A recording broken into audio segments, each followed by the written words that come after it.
గురించి చెప్పాలా? ఆ సినిమా డైరెక్టర్ రాజమౌళి.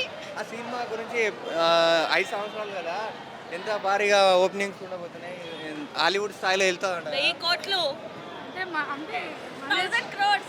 ఎస్ఎస్ఎంబి 29 వస్తుంది కదా, ఆ మూవీ మీద చాలా ఎక్స్పెక్టేషన్స్ ఉన్నాయి. హాలీవుడ్లో జెండా పాతారని అంటున్నారు. అది ఎంతవరకు సక్సెస్ అవుతుంది, ఎన్ని కలెక్షన్స్ వస్తాయి? ఖచ్చితంగా సక్సెస్ 100% అవుతుందని సక్సెస్. అనుకుంటున్నాం. 100% సక్సెస్.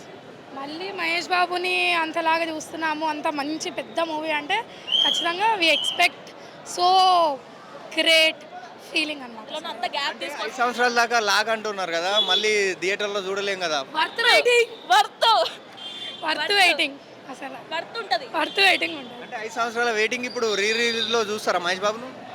ఇట్లానే వస్తున్నా చూస్తూ ఉంటాం. ఎక్కడన్నా మహేష్ బాబుయేగా, సేవేగా. ఎప్పటి నుంచి వెయిట్ చేస్తారు సీతమ్మ వాకిల సినిమాల చెట్టు గురించి? ఎప్పటి నుంచో రిలీజ్ ట్రెండ్ స్టార్ట్ అయినప్పటి నుంచి ఎప్పుడెప్పుడు రిలీజ్ చేస్తారా అని ఉన్నాం. అంటే రిలీజ్లో మహేష్ బాబే టాప్లో ఉన్నాడు.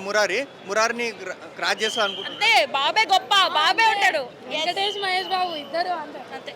అంటే మహేష్ బాబు మళ్ళీ ఎవరితో మల్టీ స్టార్ రేస్తే చూడాలని ఉంది.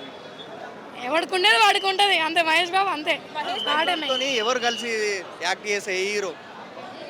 అలా ఏం అనుకోలేదు ఇప్పటివరకు. సూట్ అవుతాడు మహేష్ బాబు. మహేష్ బాబు ఎక్కడున్నా ఎవరితో వేసినా చూస్తాం. మహేష్ బాబుని మాత్రమే చూస్తాం. మహేష్ బాబు రిలీజ్ ఏ మూవీ కావాలని చూస్తారు మళ్ళీ ఇప్పుడు? కలేజా. అతడు కలేజా, కలేజా. కలేజా.